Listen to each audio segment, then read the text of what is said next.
আলহামদুলিল্লাহি রাব্বিল আলামিন ওয়াল আকিবাতু লিল মুত্তাকিন আসসালাতু ওয়াসসালামু আলা মান কানা নাবিয়্যান ওয়া আদামু বাইনাল মাই ওয়াত-তিন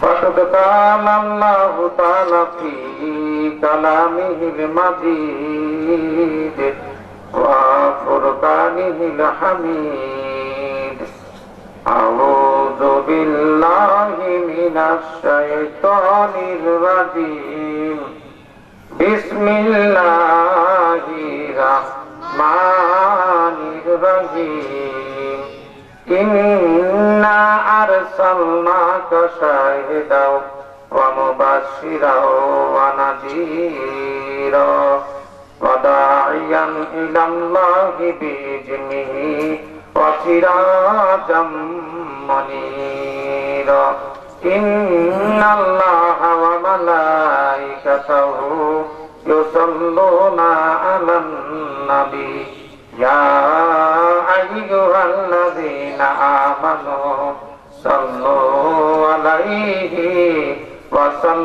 وسلموا تسليما اللهم صل على سيدنا مولانا محمد وعلى آل سيدنا مولانا